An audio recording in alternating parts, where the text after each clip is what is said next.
आंखों की 2 बूंदों से सातों सागर हारे हैं, जब मेहंदी वाले हाथों ने मंगलसूत्र उतारे हैं। जी हाँ, कुछ ऐसा ही मंजर था 14 फरवरी 2019 को, जब सीआरपीएफ के 45 जवानों ने अपने प्राणों की आहुति दे दी थी। उस दिन तिरंगा पहनाने से ज़्यादा कफन के लिए इस्तेमाल हो रहा था। आदरणीय अध्यक्ष महोदय, सम्मानीय निर्णायक मंडल एवं उपस्थित साथियों, मैं सीआईएसएफ से उप निरीक्षक पिंटू राम मीना आज के वाद विवाद के विषय को केंद्रित करते हुए विपक्ष में अपने विचार प्रस्तुत करना चाहूँगा। महोदय, मैं एक सैनिक हूँ और मेरे लिए तो संविधान ही गीता है, बाइबल है, कुरान है तथा भारतीय संविधान के अनुच्छेद 33 के तहत मेरे मौलिक अधिकार इसलिए छीने गए हैं ताकि मैं देश की रक्षा कर सकूँ, देश के आत्मसम्मान और मान मर्यादा को बचा सकूँ। उतना ही नहीं, माननीय सर्वोच्च न्यायालय द्वारा 1964 में रामस्वरूप बनाम भारत संघ मामले में स्पष्ट किया है कि एक सैनिक के लिए राष्ट्रीय सुरक्षा ही सर्वोपरि है।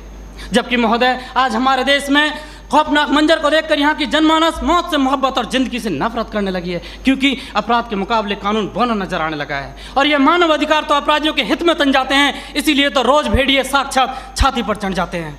अध्यक्ष महोदय, राष्ट्रीय सुरक्षा के लिए लड़ी गई लड़ाई कोई क्रिकेट का मैच नहीं जो आज हार गए तो कल जीत जाएंगे। ये वो जंग है जो आज नहीं जीती गई तो कल देश को वीरान कर देगी, इसीलिए इसको जीतना बहुत जरूरी है। और हम रोज जीतते हैं तभी तो पंजाब की तर्ज पर जम्मू कश्मीर और उत्तर पूर्वी राज्य भारत के नक्शे में है, नहीं तो युद्ध विराम संधि, शिमला समझौता और ताशकंद जैसे कई समझौते रोज जम्मू कश्मीर की घाटियों में बेआबरू होते हैं। महोदय, राष्ट्रीय सुरक्षा का मतलब यह नहीं कि नक्सली आतंकी हमलों में जवाबी कार्रवाई न करें।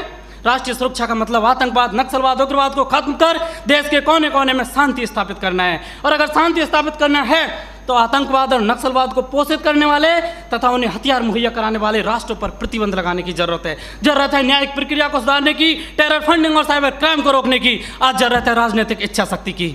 महान राजनीतिक चाणक्य ने भी कहा कि कोई भी नियम राष्ट्र और राष्ट्रहित से बड़ा नहीं होता, किंचित ऐसा है तो उसे तत्काल बदल देना चाहिए। महोदय, आज के दौर में आक्रामक रवैया अपनाने वाले आतंकवाद, नक्सलवाद, उग्रवाद से लोहा लेना किसी युद्ध से कम नहीं और किसी युद्ध को जीतने के लिए पहल करने की आवश्यकता होती है। जबकि युद्ध जैसी अत्यंत निर्णायक पलों में एक जवान अपनी नौकरी की वजह से उतना ही कर पाता है कि सांप मरे या ना मरे, लेकिन लाठी नहीं टूटनी चाहिए, क्योंकि उसको डर सता रहा होता है कि जलील किया जाएगा उसे मानव अधिकारों की भरी सभा के अंदर। उसे डर सता रहा होता है कि ना तो कानून छोड़ेगा और ना ही तिल का ताड़ बनाने वाली मीडिया की पैनी नजरें छोड़ेंगी, जिसका ज्वलंत उदाहरण पहले कश्मीर में जवानों के सिर कटवाए तब जाके सर्जिकल स्ट्राइक किया। 20 भारतीय सैनिकों ने गोली खाई तब म्यांमार में घुसकर ऑपरेशन ऑल आउट किया था। 45 जवानों ने शहादत दी तब बालाकोट एयर स्ट्राइक की। काश ये एयर स्ट्राइक, सर्जिकल स्ट्राइक और ऑपरेशन ऑल आउट पहले ही हो गए होते तो एक पत्नी का सुहाग, एक बुढ़े माँ बाप की बुढ़ापे की लाठी, एक बहन की राखी और एक बच्चे का भविष्य अंधकार में नहीं होता। महोदय,